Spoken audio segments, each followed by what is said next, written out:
নমস্কার বন্ধুরা, HB goat farm YouTube চ্যানেলের পক্ষ থেকে আপনাদের সবাইকে স্বাগত। আজ আমি আপনাদের সাথে আলোচনা করব কোনো প্রেগনেন্ট ছাগল যদি পাতলা পায়খানা করে বা সেক্ষেত্রে আমরা প্রথমেই তো অ্যান্টিবায়োটিক হাই ডোজের ইউজ করতে পারবো না। সেক্ষেত্রে চেষ্টা করব বেসিক কিছু ট্রিটমেন্ট করে তারকে পায়খানাটাকে বন্ধ করা। সেক্ষেত্রে দুটো প্রফিট, এক বাচ্চাটারও কোনো ক্ষতি হবে না, আর মা ছাগলটাও ভিতর থেকে দুর্বল হবে না। তো সেই সমস্ত জিনিসগুলো আমাদের খেয়াল রাখতে হবে। আর আরেকটা জিনিস সব থেকে আগে খেয়াল রাখতে হবে, সেটা হচ্ছে প্রেগনেন্ট ছাগলকে দানা খাবার কখনোই বেশি পরিমাণ খেতে দেওয়া যাবে না। প্রেগনেন্ট ছাগলকে যদি আমরা পর্যাপ্ত পরিমাণে সবুজ ঘাস খেতে দিতে পারি, সেক্ষেত্রে তার যে মিনারেল ডেফিসিয়েন্সি থাকবে সেটা সে ঘাস থেকেই পেয়ে যাবে। এক্সট্রা করে ভিটামিন বা দানা খাবার অতিরিক্ত পরিমাণে আমাদের দরকার নেই। এবার তার সাথে আমরা প্রয়োজন মতো মিনারেল মিক্সচার পাউডার সেই প্রেগনেন্ট ছাগলটাকে খাওয়াতে পারি। সেক্ষেত্রে তার চেহারার কোনো ঘাটতি থাকবে না, বা কারোর ডেফিসিয়েন্সি থাকলে সে মিনারেল পাউডারেই মিটে যাবে। অনেকেই খামারি বন্ধুরা আমরা ভুল করে ফেলি, মানে বাড়িতে সব ছাগল যেখানেই থাকে সেখানেই একসাথে দানা খাবার ঢেলে দিই, তার সাথে বাচ্চাও খেয়ে নেয়, খাসিগুলোও খেয়ে নেয়। আর পেটে বাচ্চা থাকাকালীন অবস্থায়, অর্থাৎ যেগুলো একদম লাস্টে যে এসে চলে যায়, অর্থাৎ 4 মাস প্লাস 120 দিনের বেশি যে মা ছাগলগুলো পেটে বাচ্চা হয়ে যায়, সেই মা ছাগল যদি বেশি পরিমাণে খাবার খেয়ে নেয়, তখন সেক্ষেত্রে দেখা যায় কি অনেক সময় জলের মতো পাতলা পায়খানা শুরু করে দেয়। আর এরকম সময় যদি কোনো খামারি বন্ধু হট করে অ্যান্টিবায়োটিক ইউজ করে ফেলে, দুটো প্রবলেম দেখা দেয়। এক, পেটে বাচ্চা থাকাকালীন অবস্থায় উল্টোপাল্টা কিছু দিলে পর পেটে গ্যাস হওয়ার সম্ভাবনা একটা থাকে।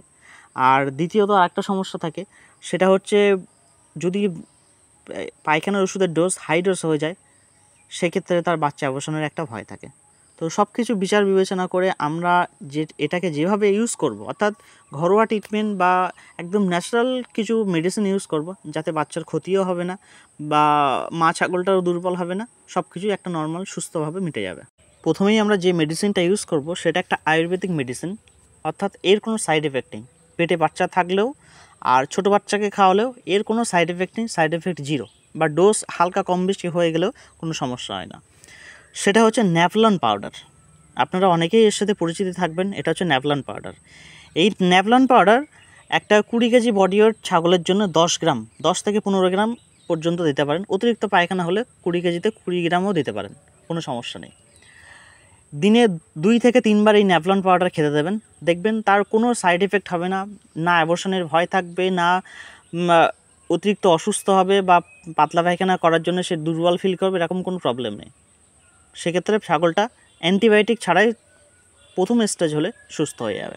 পাতলা পায়খানা করার সাথে সাথে ছাগলের মুখের রুচি বা খিদে যেন একদম কমে না যায়, সেই দিকটা খেয়াল রাখার জন্য আমরা যে কোনো ভালো ব্র্যান্ডের একটা লিভার টনিক একটা 20 কেজি বডি ওয়েট ছাগলের জন্য 8 থেকে 10 ml খেতে দেবো।